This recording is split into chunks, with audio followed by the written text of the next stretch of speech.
Hello and welcome to Alliance War Season 48, Episode 1. It's been a bit of time since my last war video, but we're back at it again for Season 48. We've got a brand new attacker tactic and defensive tactic, and we've got 6 fights today, and our goal is to finish Masters for the season. It's been, I think, 4 or 5 seasons since we finished Masters. Then we had that whole Christmas season debacle. But we're at it again, trying to finish Masters. Our first opponent for the season is Chaos. They finished last season in Platinum 1. They're a very strong alliance defensively, not quite so much offensively, but we still had our work cut out for us today. Our team is our 7-star rank 2 Stryfe, our 6-star rank 5 Silk, and our 6-star rank 4 Hood. So Hood and Stryfe have a really nice synergy together. It lets Stryfe start the fight invisible, which does fast track his ramping quite a bit with telepathic charges, and it also gives Hood a 50% extra attack when he's invisible. Now, Hood and Stryfe both also have the Ex-Magicka attacker tactic, so we'll be using that against, I believe, 3 fights in today's war out of our 6. And these are our masteries. It's our standard non-suicide setup. We do have deep wounds on, but that's just that's something I always keep on, really. And then we've got other things like Mystic Dispersion will help a lot for Hood, of course. But our first fight for the season is this Hit Monkey. We're starting on path 5, so we've got an Ascended Hit Monkey here. This is not a great first fight for Stryfe, because you want sort of beefy opponents that you can really get a nice ramp on with Stryfe. But we were able to get 7 telepathic charges right off the bat here, because he got quite a few hits into our misfield there. So the game plan is really to just get to a special 3 as quickly as possible and hopefully not get hit, because as soon as we get hit we do lose a lot of our telepathic charges. But we're going to obviously try not to dex too much, and also hit him into his block with light attacks to build up those prowesses, or remove indestructibles if he does have those on him. So it's a bit of a slow fight, because not only do we have to worry about that, and unfortunately there we got hit by the special 1 somehow. We lost 5 telepathic charges there. So I decided to go for a special 1. I probably could have avoided that, because it was really a fine line between getting into a special 3 in time, because that shock does obviously increase our attack by quite a bit, in fact. But at this point I wanted to keep the protection up, so there's a protection node that stays up until we knock him down. So by leaving that up, we're able to get to a special 3 in time, although I did actually use a heavy there after the striker just to get an extra telepathic charge, which ended up being a mistake, because he's down to 6% now.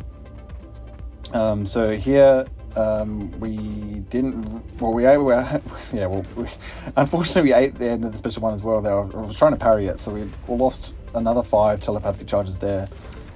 So we're only able to bank 8 charges. I think if we had not got hit by those 2 special 1s, we would have had 18, I believe. So that really sucked, because we want obviously to get as many charges as possible. And with an unduped Stryfe, it's even harder. But the second fight here is this Ebony Moore, 7-star rank 3, in fact.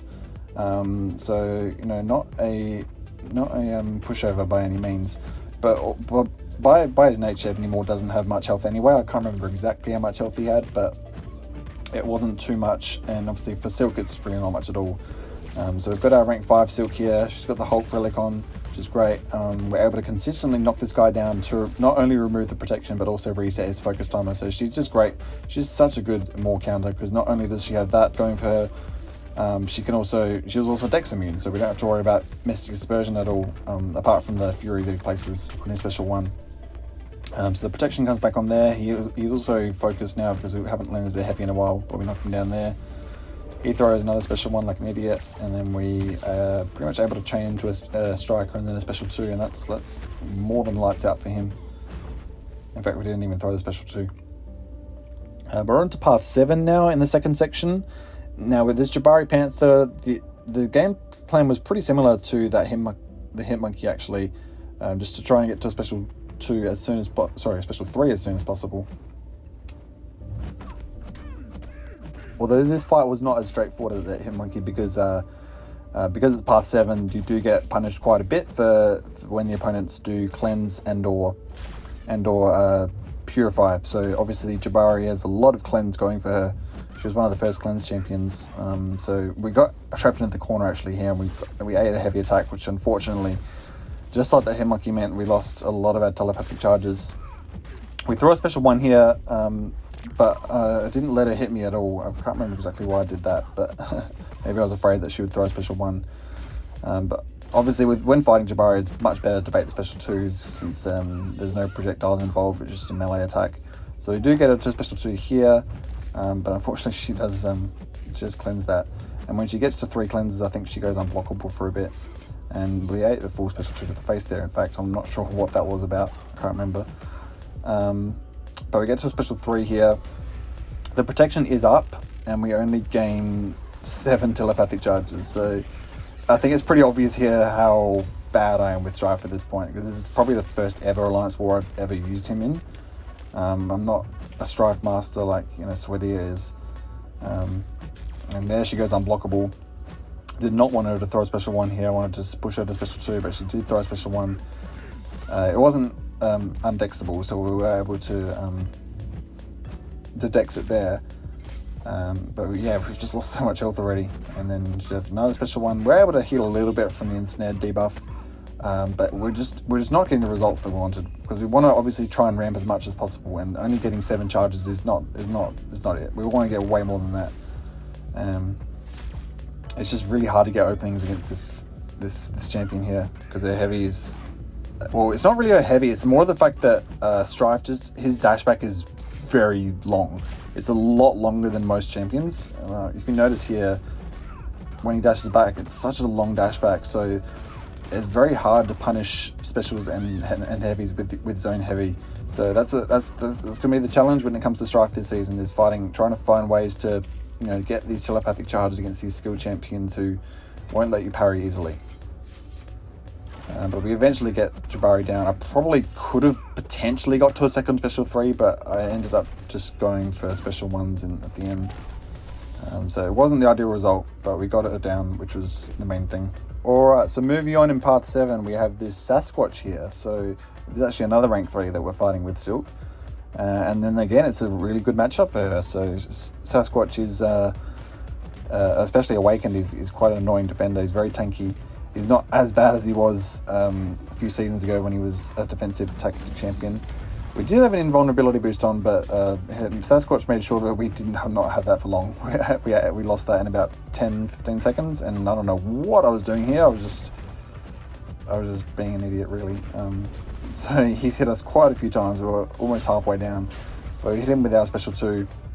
We do have our science power boosts on, because we do have a couple of Silk fights here that we do want them for.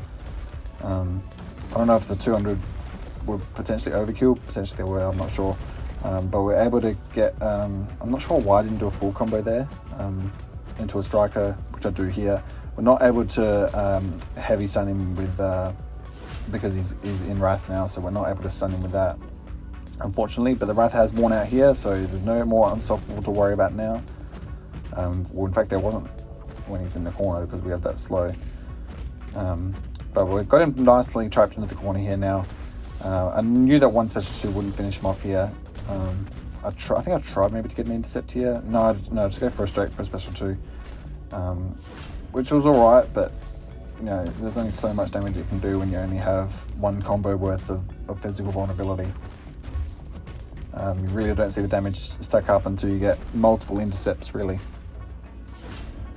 But he does go down eventually in about a minute and a half. And then we've got another rank 3 actually, with Silk. So she's taking 3 rank 3s this war, which is kind of crazy. So we've got this Bishop here on Power Snack Mini. This is a pretty common placement, I think. An invuln can mitigate a lot of the threats with this guy, which is obviously him throwing a special 3. So that was the main reason I think why we had this invulnerability boost on. Actually, no, I'm lying, because the main reason we had the invulnerability boost on was for the Sasquatch. With Power Snake, we don't have to worry about any Power Snake here, because she doesn't get any dex buffs, and there's no other way to get buffs in this fight. So ignore what I said about the invulnerability being for this fight. It was for the Sasquatch fight, in case he threw some special 3s. But we've got a nice evade there with, well, it wasn't me, it was Silk doing all the evading there. I won't claim any credit for that. But we do change to a special 2 here. It was our last Silk fight, so I didn't really care too much about the little bit of power sting damage that we took. but we'll only get one more special 2 out of him. Our evade's back here, so we can 100% cleanly avoid that with no risk, and we could chain right up to another special 2 here. Well, I was a bit slow in pressing it, I think, so I think we might throw the special 2 here, and there we go, that's lights out for him. And then we had just one more fight here. It was this Gorr on the 1-eye open node. Very, very tricky matchup. Probably one of the top 2 or 3 hardest fights on the map. We were using Hood.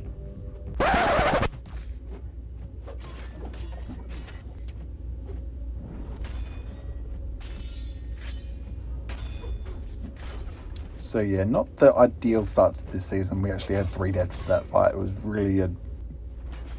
really a lot of underkill with my Hood, because he's only rank 4 and he was only Sig 20.